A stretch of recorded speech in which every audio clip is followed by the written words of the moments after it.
Have you ever funded a party you weren't invited to? For 12 years, I was my family's personal ATM, always dispensing, never questioning.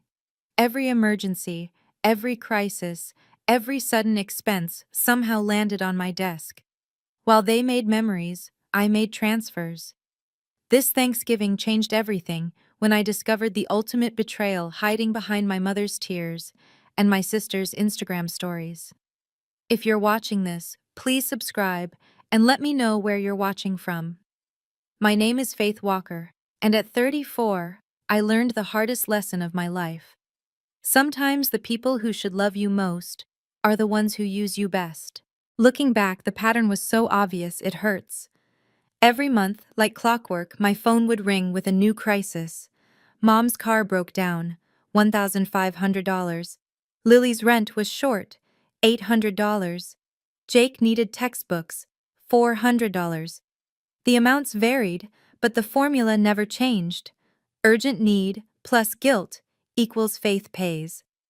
I kept meticulous records, a habit from my job as senior accountant at a Fortune 500 company. 5 years of spreadsheets showed a disturbing truth. $186,000 in loans that were never loans at all. They were expectations dressed up as emergencies. "You're the successful one," Mom would say, her voice dripping with that particular blend of pride and entitlement that only mothers can perfect. Family helps family, but help flowed in only one direction. When I needed emotional support during my divorce 3 years ago, Mom was too busy with Lily's latest drama. When I asked Jake to help me move apartments, he had plans. When I invited them to my promotion celebration, only 2 cousins showed up. The irony? At every family gathering, Mom would parade me around like a prize horse. "Faith handles millions at her company," she'd boast to anyone within earshot. "She's our little financial genius." Then, privately, she'd whisper about Lily's struggles, Jake's setbacks, always ending with that familiar refrain, "Thank God we have you." Every crisis somehow required exactly what I had in savings. It was uncanny how their emergencies always matched my bonus schedule. Tax refund season brought roof repairs. My annual raise triggered Mom's medical procedures that insurance mysteriously wouldn't cover. I see it now. I wasn't a daughter or a sister. I was an investment that had finally started paying dividends, and they were determined to collect every cent. The disrespect went beyond money. Major family decisions happened in group texts I wasn't part of, Sunday dinners I wasn't invited to, conversations that stopped when I entered the room. "We didn't want to bother you," Lily would say, not meeting my eyes. "You're always so busy with work." Busy funding their lives, apparently. They planned Dad's memorial service without me, then handed me the $8,000 funeral bill. They renovated Mom's kitchen, chose everything from cabinets to countertops, then texted me the contractor's invoice. They even adopted a family dog, a golden retriever named Max, and set up a monthly pet care fund that automatically drafted from my account. The Thanksgiving before last was typical. I arrived with my homemade pies to find them deep in conversation about the annual family vacation. Brochures spread across Mom's dining table, everyone debating between Cancun and Hawaii. "Oh, Faith's here," Jake announced, like I was the mailman, not his sister. They didn't ask my opinion or preferences. They'd already decided the dates, naturally during my company's busiest quarter when I couldn't possibly take time off. But they'd calculated my contribution down to the penny, $4,500 to cover Mom and Lily's portions. "You understand, don't you, sweetie?" Mom patted my hand. "Some of us can't afford these things without help." I kept every receipt, every transfer, every broken promise. Not out of pettiness, but from a desperate need to prove to myself that this was really happening, that I wasn't imagining the pattern. My therapist would later call this documentation as self-validation, keeping evidence when gaslighting makes you question your own reality. Those files would become more important than I ever imagined.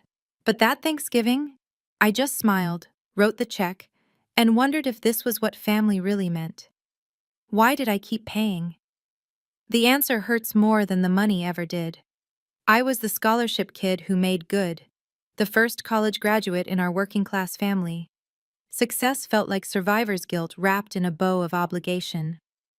Every achievement widened the gap between us, and money seemed like the only bridge back. Mom knew exactly which buttons to push. She'd raised me on stories of sacrifice, how she worked 3 jobs after Dad died, how she went without so we could have. The guilt was programmed into my DNA, activated by her sighs and strategic silences. "I don't know what we'd do without you," she'd whisper during our monthly calls, voice trembling just enough. "You're the glue holding this family together." 12 years. That's how long this pattern ran. 12 years of depleting my savings, canceling my own plans, working weekends to cover their expenses. I delayed buying a home, drove a 10-year-old Honda while funding Lily's lease on a BMW, ate ramen while they dined out on my dime.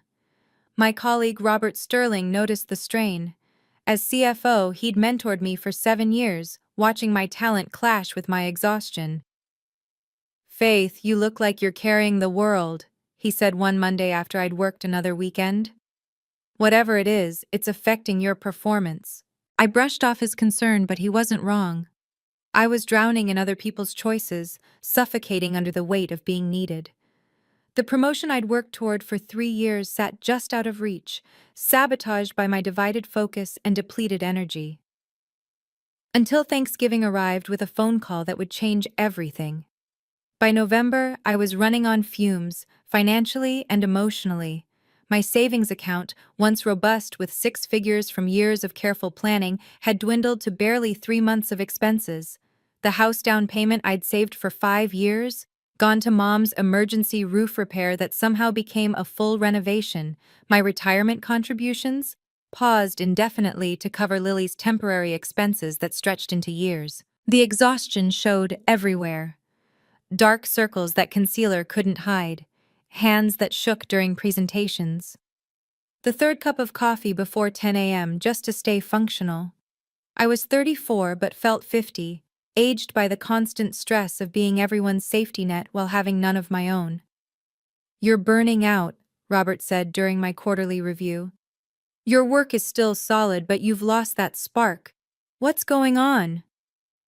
I couldn't tell him the truth, that my family was a financial black hole, sucking in everything I'd built, that every raise, every bonus, every achievement just meant more for them to take, that I hadn't bought new work clothes in 2 years because Lily needed designer bags for her career. My therapist, Dr. Martinez, had been warning me for months. "You're enabling them, Faith. This isn't help, it's harm, for everyone involved." But knowing and doing are different beasts. Every boundary I tried to set crumbled under Mom's tears or Lily's crises. I'd promised myself, this is the last time, while already reaching for my checkbook. The breaking point was coming, though I didn't know it yet. My credit cards were maxed from covering their emergencies. My own emergency fund was depleted. One more crisis, and I'd have nothing left to give. That's when Mom called about Thanksgiving. The company holiday party loomed like a storm cloud on my calendar. December 15th, Grand Ballroom at the Ritz-Carlton, 200 guests including the entire board of directors. This wasn't just any party. It was the event where promotions were subtly announced, where careers were made or stalled. Senior controller position was opening up, and I'd been positioning myself for 2 years. Robert had hinted I was the frontrunner, but nothing was certain. My family always attended. It was tradition, their annual opportunity to bask in my success while simultaneously undermining it. Last year, Lily got wine drunk and loudly asked the CEO's wife for a small loan. Mom cornered my department head to complain about how Faith never visits anymore, always choosing work over family. "Your family certainly is colorful," Robert had said diplomatically afterward. This year felt different, more precarious. The board would be watching, evaluating not just professional competence, but personal judgment. How you managed your life spoke volumes about how you'd manage their money. I'd already caught whispers in the break room. "Faith looks exhausted lately. Is she having personal problems?" Maybe she can't handle the pressure. The invitation sat on my desk like a ticking bomb. Plus 3 guests allowed. Mom had already texted twice about their outfits, assuming their attendance was guaranteed. Lily posted on Facebook about corporate party season, tagging the Ritz-Carlton. They didn't know I was one crisis away from bankruptcy. They didn't know my credit cards were maxed, my savings depleted. They didn't know that this party might be my last chance at the promotion that could save me financially. Or maybe they did know. Maybe that's exactly why Mom's Thanksgiving call came when it did. If you're finding value in Faith's story, please hit that subscribe button and ring the notification bell. I share these real-life stories every week to help people recognize toxic patterns and build healthier boundaries. Drop a comment below. Have you ever been the family ATM? Let's support each other. Now, back to that fateful Thanksgiving call. The call came Wednesday before Thanksgiving, Mom's contact photo lighting up my phone during my lunch break. "Sweetie, I have some bad news." Her voice carried that practiced tremor, the one she'd perfected over years of manipulation. "We need to cancel the family trip this year." The annual post-Christmas vacation was sacred tradition.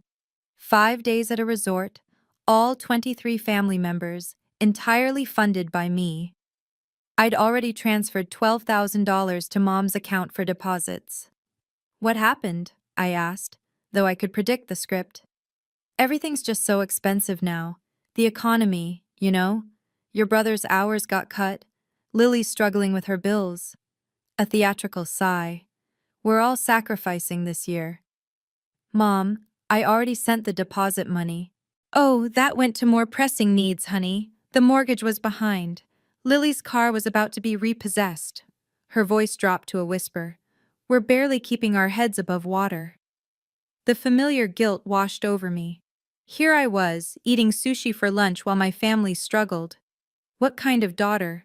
What kind of sister was I? "I can send more," I heard myself saying. "Maybe we could still do something smaller." No, we couldn't ask that of you. You've done enough." The noble suffering in her tone was Oscar-worthy. "We'll just have a quiet Christmas at home, together, as a family." Together. The word stung, implying I was the one who stayed away, who chose work over them. "I'll work extra shifts over the holidays," I offered. "Send whatever I can." "You're an angel, Faith. I don't know what we'd do without you." I ended the call and immediately signed up for weekend shifts through New Year's. Time to be the family hero again. I threw myself into work with desperate determination. Black Friday through Christmas, I was a ghost haunting the office, surviving on vending machine coffee and whatever leftovers appeared in the break room. 60-hour weeks became 70. Weekend shifts blurred together. I missed my book club's holiday party, canceled dinner plans with friends, even skipped my apartment building's Christmas gathering. Everything sacrificed for the overtime that would help my struggling family. By mid-December, I'd scraped together another $5,000.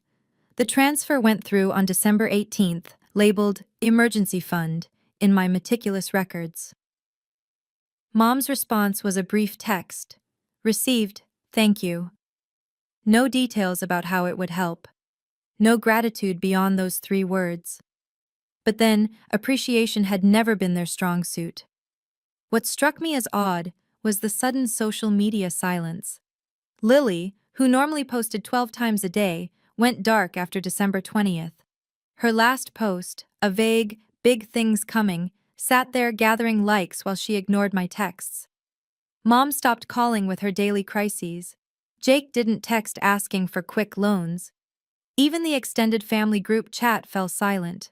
"Probably busy with the holidays," I told myself, working late on December 23rd while the office Christmas party happened 2 floors down. Robert stopped by with a plate of food. "You should be celebrating, not grinding," he said, setting the plate on my desk. "Just finishing up year-end reports." He studied me with those sharp CFO eyes. "Faith, whatever you're trying to prove or pay for, it's not worth losing yourself." Radio silence from the family should have been my first clue. In 12 years, they'd never gone 3 days without needing something. Christmas Eve arrived wrapped in unsettling quiet. I texted Mom at noon. "Merry Christmas Eve. Hope you're all doing okay." Read at 12:03 p.m. No response. Tried Lily at 3 p.m. "Hey, missing you. How's everything?" Read immediately. Nothing. Even Jake, who usually at least sent back an emoji, left me on read at 5:47 p.m. The family group chat showed everyone online but nobody talking. 23 family members and not one Merry Christmas or Miss You or even a festive gif. The last message was from Aunt Helen on December 20th. "Can't wait." Can't wait for what? I spent Christmas Eve alone in my apartment, wrapping presents I'd bought months ago for family members who couldn't be bothered to acknowledge my existence. The irony wasn't lost on me. I'd funded their entire year, but didn't merit a simple text back. My friend Sarah invited me to her family's dinner. "You shouldn't be alone on Christmas." "I'm fine," I lied, staring at my silent phone. "Just tired from all the overtime." By 11 p.m., the anxiety was eating me alive. Were they okay? Had something happened? Was there an emergency they weren't telling me about? The girl who'd spent 12 years being their emergency contact was suddenly completely cut off. I poured a glass of wine and opened Instagram to distract myself. Maybe seeing other people's Christmas celebrations would ease the strange knot in my stomach. Scrolling past colleagues' family photos and friends' holiday parties, I felt the isolation deepen. Then I refreshed my feed. And there it was. Lily's story, posted 3 minutes ago from Aspen, Colorado. But before I tell you what I saw in that Instagram story, you need to understand something about me. I document everything. It started as professional habit. As senior accountant handling million-dollar portfolios, meticulous record-keeping wasn't just good practice, it was survival. But somewhere along the way, it became personal armor against gaslighting. Every transfer to Mom's account, screenshotted, filed, backed up. Every loan to Lily, documented with date, amount, and promised repayment terms that never materialized. Every emergency expense for Jake, categorized, totaled, tracked in a spreadsheet that would make my CFO proud. 5 years of data lived in a password-protected folder called Family Finances. Multiple backups, cloud storage, external drive, even printed copies in my safe. My therapist called it evidence hoarding, but I called it sanity preservation. The totals were staggering. $186,000 over 5 years, not including the recent $17,000 for the canceled trip and emergency fund. Broken down.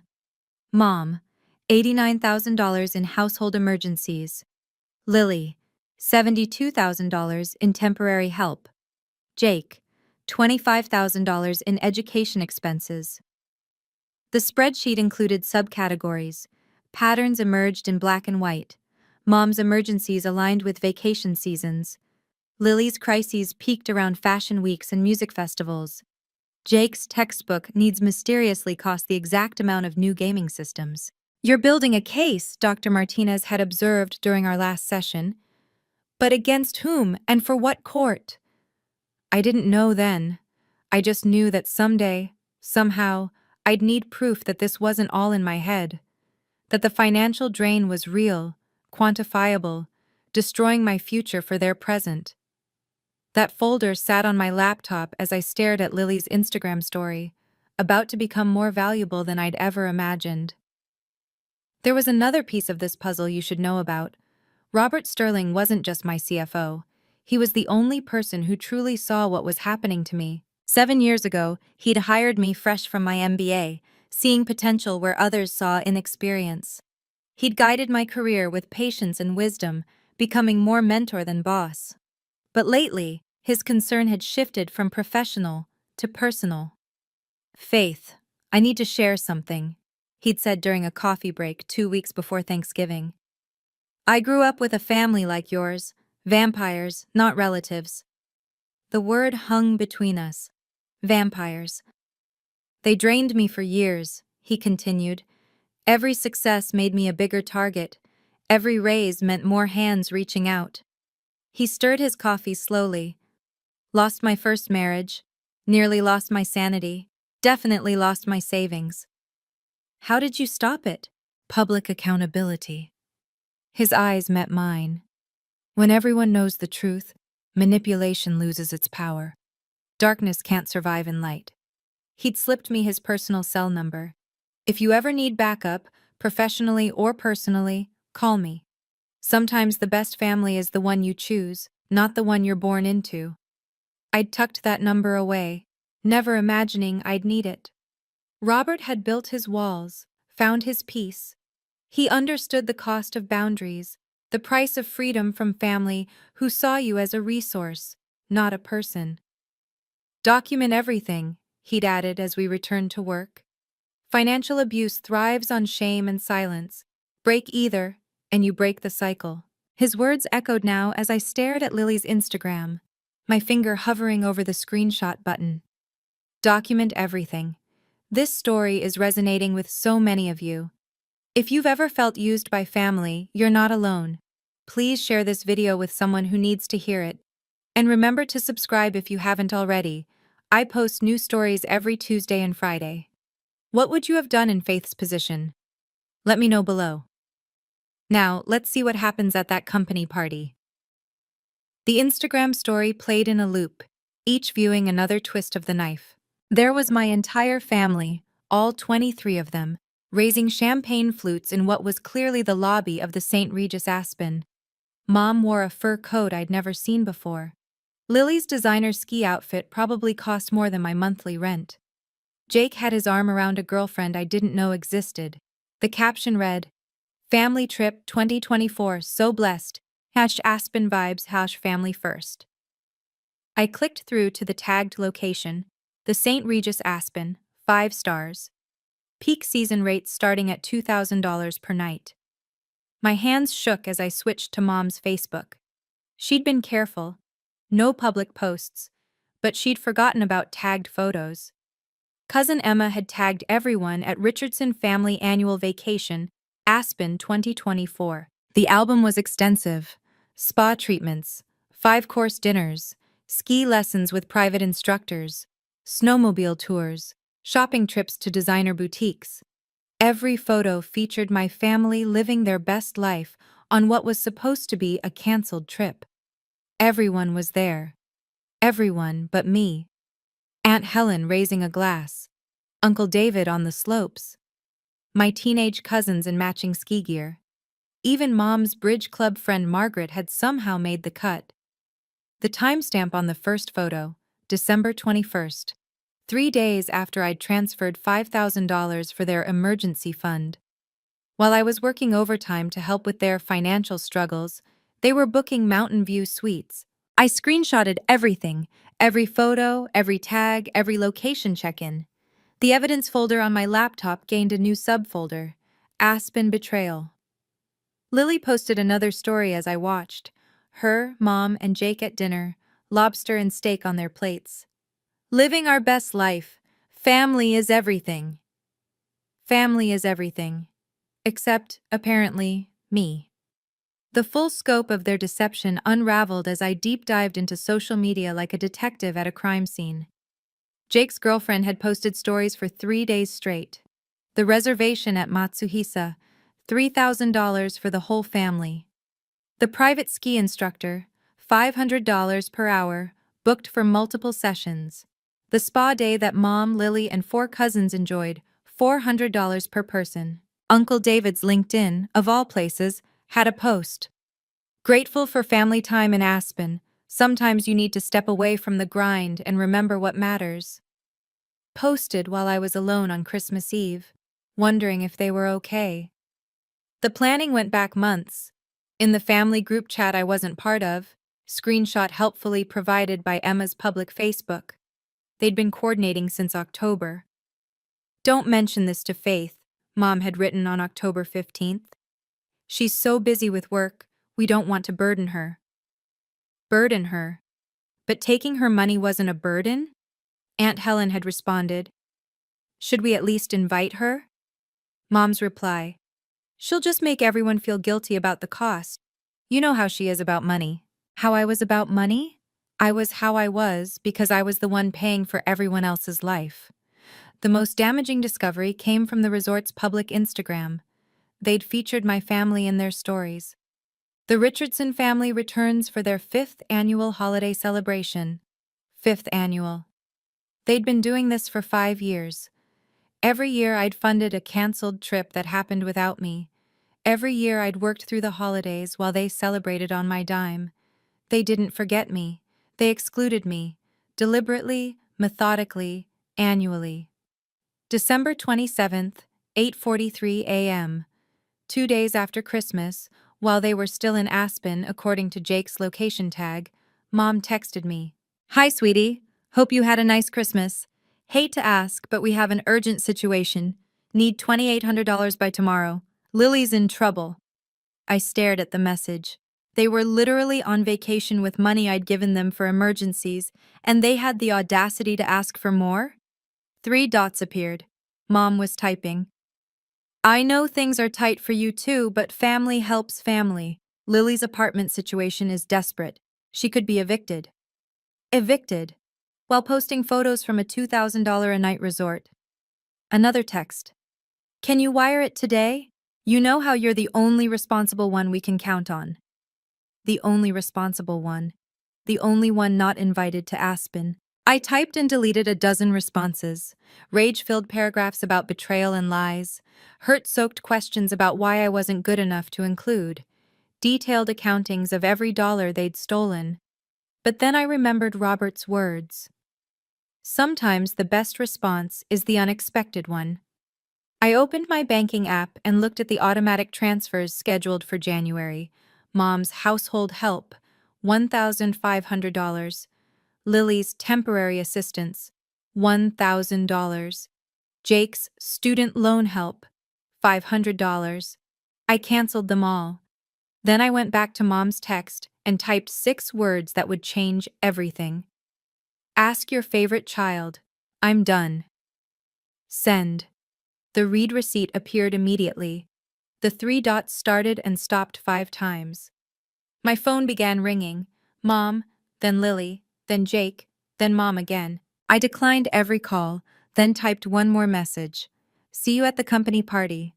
We need to talk."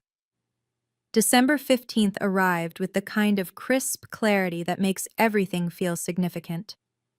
The grand ballroom at the Ritz-Carlton gleamed with holiday perfection.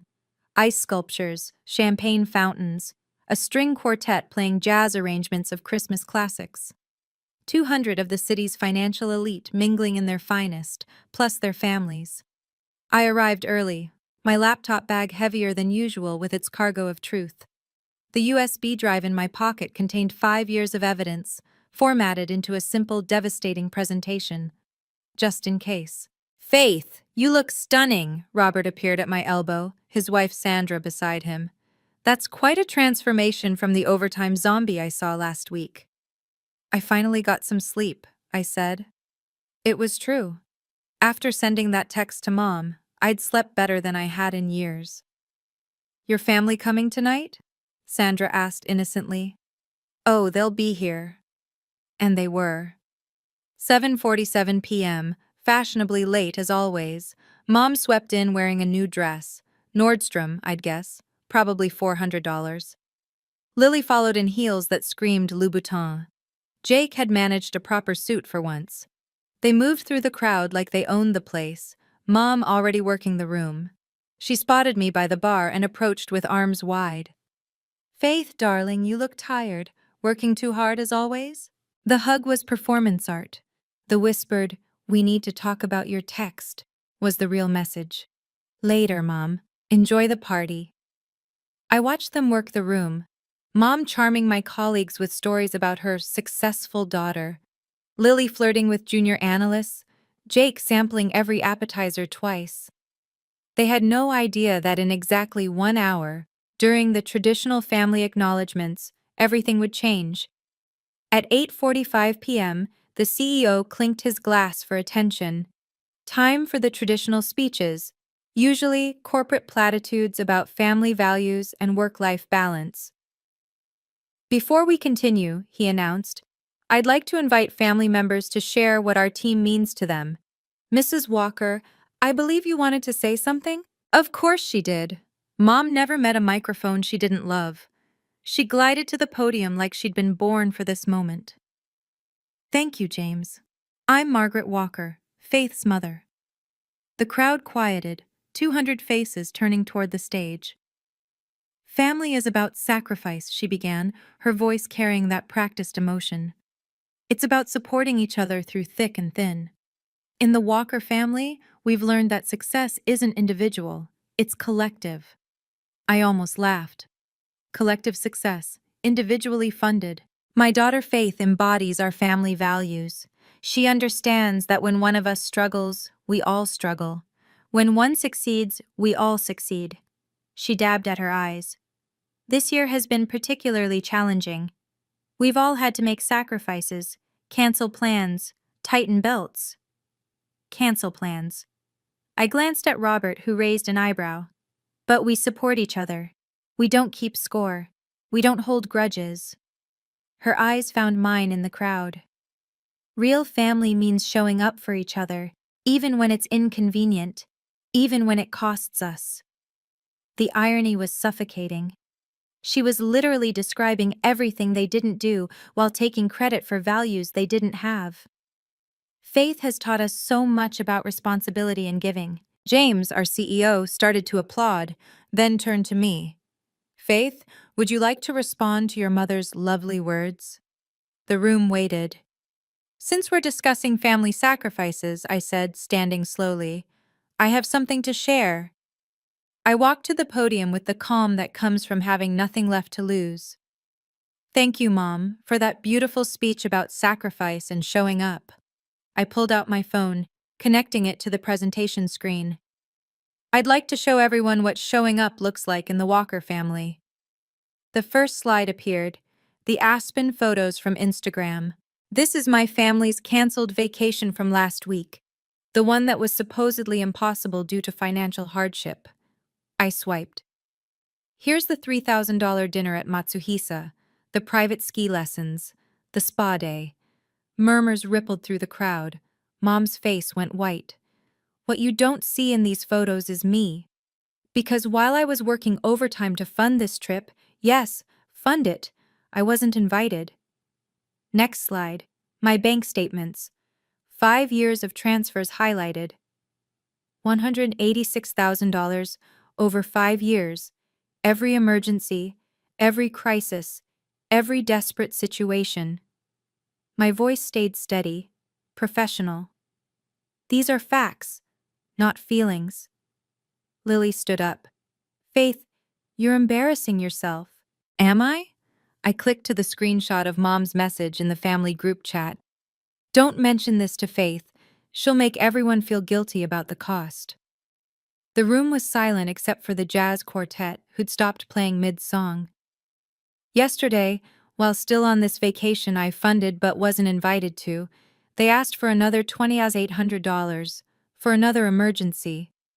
I looked directly at Mom. You talked about not keeping score, but when one person pays every bill while being excluded from every celebration, maybe it's time to check the tally. Robert Sterling stood up from his table. May I see those documents, Faith? I handed him my phone. He studied it, his CFO face unreadable. The entire room held its breath. Robert Sterling commanded the room's attention without raising his voice. That's what 30 years in finance teaches you. Real power doesn't shout. I've reviewed these documents, he announced, still scrolling through my phone. As CFO, I recognize meticulous record-keeping when I see it. These transfers are documented with the precision of someone who knew she'd need proof someday. He looked at my mother. Mrs. Walker, this appears to be systematic financial exploitation. How dare you? Mom started. I dare because I've been there.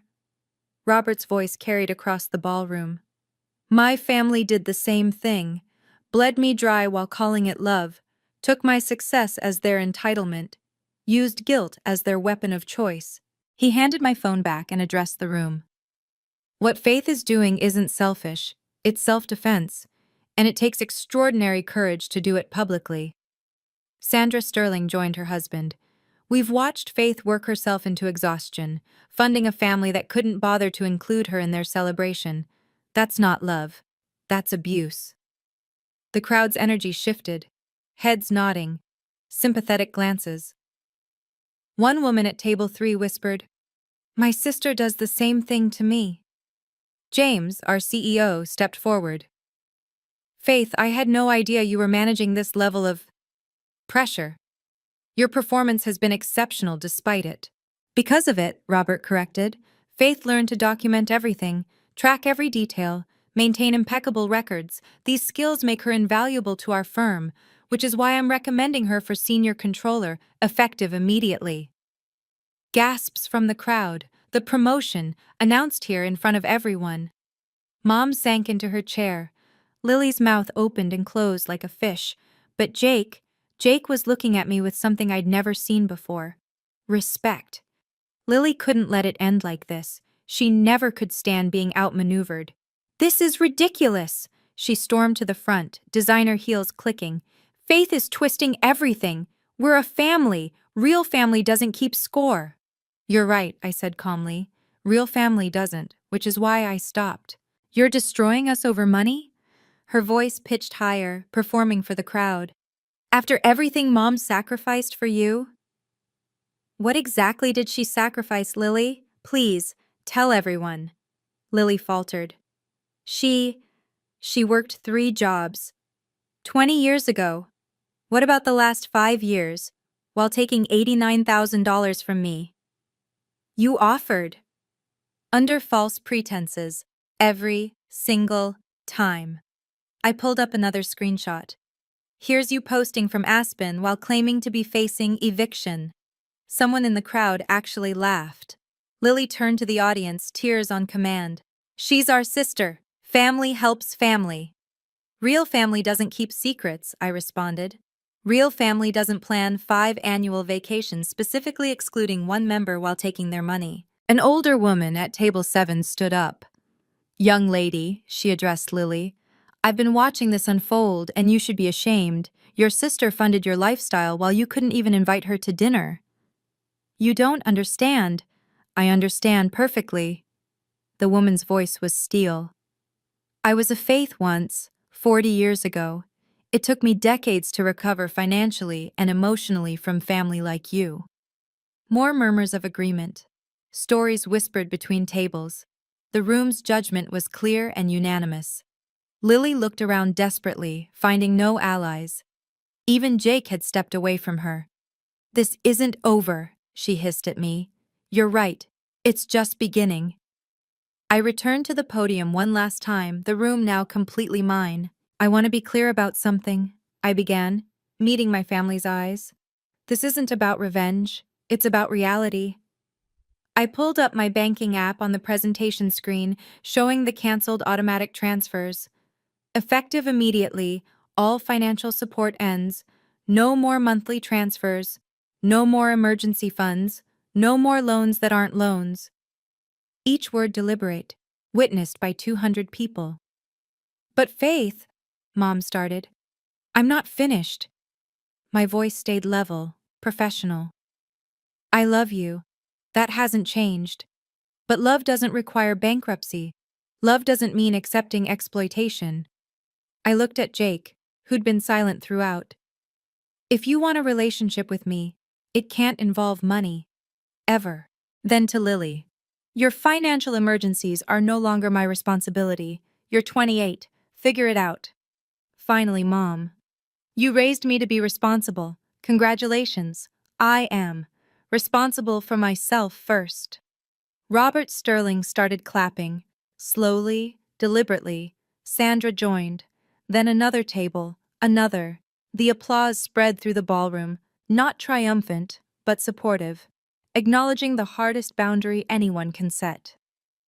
"My bank is closed," I announced over the applause, "but my heart remains open. Anyone who wants a relationship without transactions is welcome in my life." I stepped away from the podium, walked straight to my table, and sat down. The presentation screen still showed my banking app, the canceled transfers a testament to change. Mom gathered her purse, her face a mask of humiliation and rage. Lily followed, still sputtering about family loyalty. But Jake walked over to my table. "I'm sorry," he said quietly. "I knew it was wrong. I was just too weak to say anything." The first crack in the wall. The immediate aftermath was both exactly what I expected and completely surprising. Mom left the party without another word, her exit as dramatic as her entrance. Lily attempted one last scene in the lobby, loud enough for everyone to hear. "You'll regret this when you're old and alone." But she was wrong. I wasn't alone. As my family stormed out, colleagues approached my table. Stories poured out, siblings who drained savings, parents who demanded percentages of salaries, cousins who only called when rent was due. "You did what I've dreamed of for years," Patricia from accounting whispered. "My brother has taken 40,000 over 8 years." By the end of the night, I'd exchanged numbers with 12 people who'd lived similar stories. We'd form a support group later. The recovering family ATMs, we'd joke, though the pain behind it was real. The family response was swift and predictable. Mom blocked me on everything: phone, social media, email. Lily posted a vague Instagram story about toxic people who choose money over blood. The extended family picked sides, most choosing the narrative where I was the villain. But Aunt Helen called that night. "Faith, I'm proud of you." Her voice was thick with emotion. "I've watched this for years, said nothing, and I'm ashamed. Margaret's my sister, but what she did was wrong." "Why didn't you ever say anything?" "Because I wasn't the one paying the price. It was easier to stay quiet." A pause. "I documented some things too. The planning meetings you weren't invited to, the jokes about Faith's bank. If you need witnesses, I'm here." The first ally from inside. There would be others eventually, people who'd stayed silent out of comfort but couldn't stomach the public humiliation of truth. Monday morning arrived with a new nameplate on my door. Faith Walker, Senior Controller. The promotion wasn't charity or sympathy. Robert made that clear in our meeting. "You've been ready for this for 2 years," he said, signing the paperwork. "But you were too exhausted to see it, too drained by vampires to recognize your own worth." The salary increase was substantial, 40% raise, bringing me to $175,000 annually, more than enough to rebuild everything I'd given away. The bitter irony wasn't lost on me. I'd been qualified for money that could have easily covered their emergencies without destroying my savings. "There's more," Robert continued.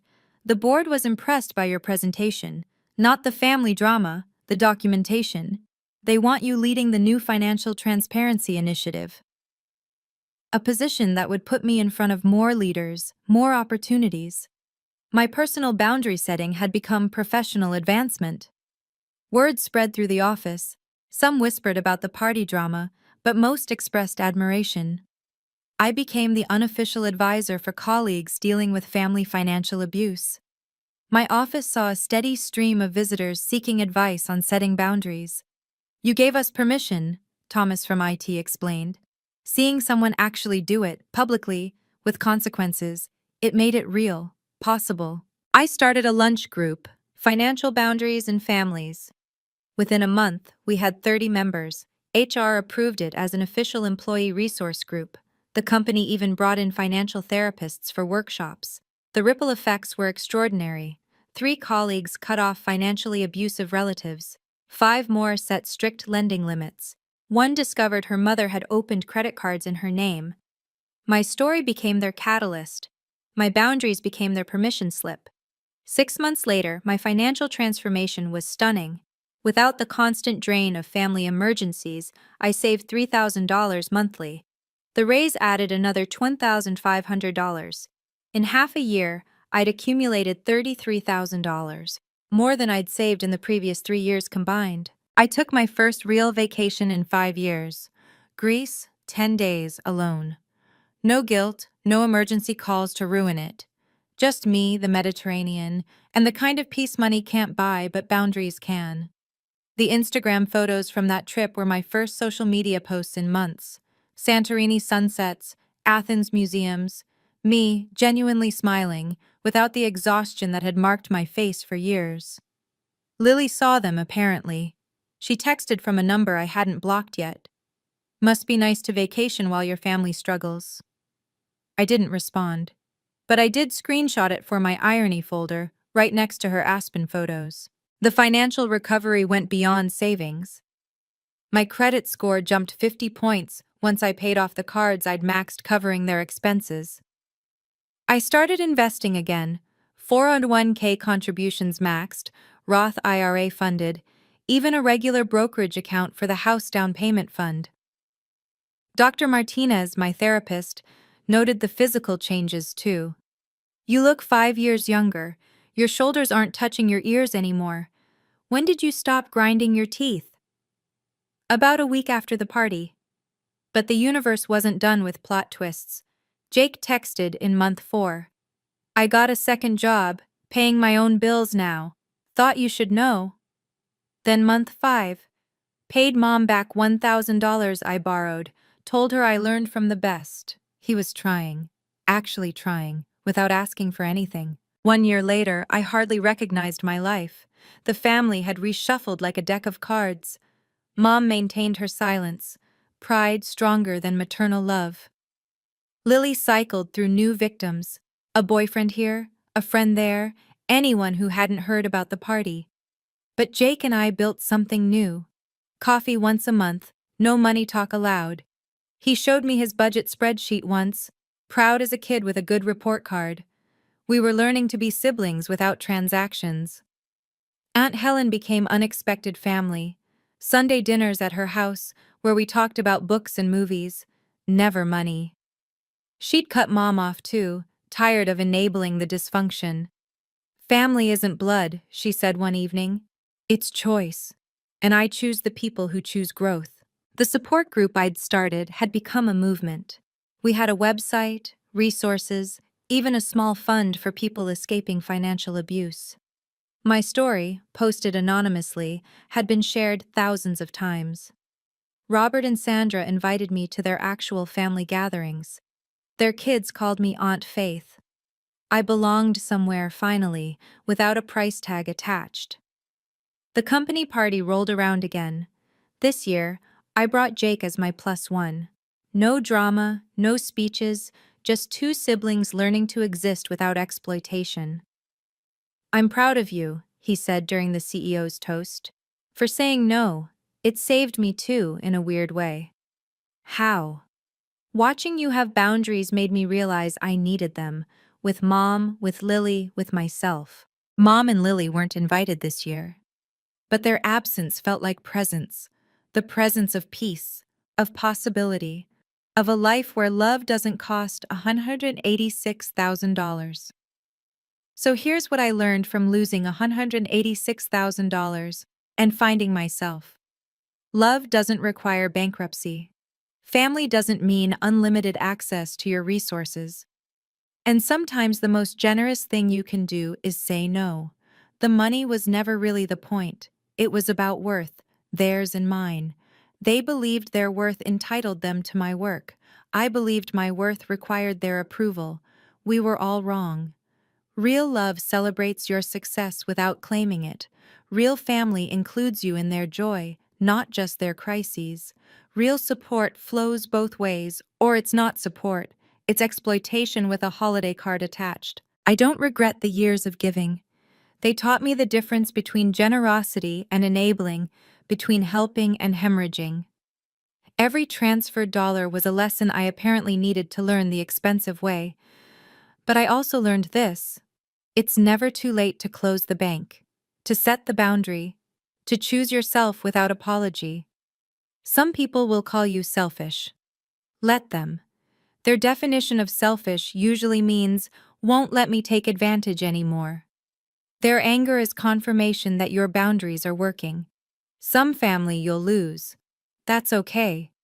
You're not losing family, you're losing parasites who happen to share your DNA. The real family will either respect your boundaries or reveal they were never family at all. And some people, like Jake, like Aunt Helen, like the chosen family you build, will surprise you. They'll rise to meet your standards instead of demanding you lower them. My bank is still closed. My heart is still open. And for the first time in my adult life, both my account and my spirit have a positive balance. Family is chosen by actions, not assigned by blood. Thank you for joining Faith's journey. If this story helped you, please subscribe and share it with someone who needs to hear it. What boundaries do you need to set? Share your story in the comments. This community supports each other. Check out my playlist on toxic family dynamics for more stories like this. Remember, you can't pour from an empty cup. See you in the next video.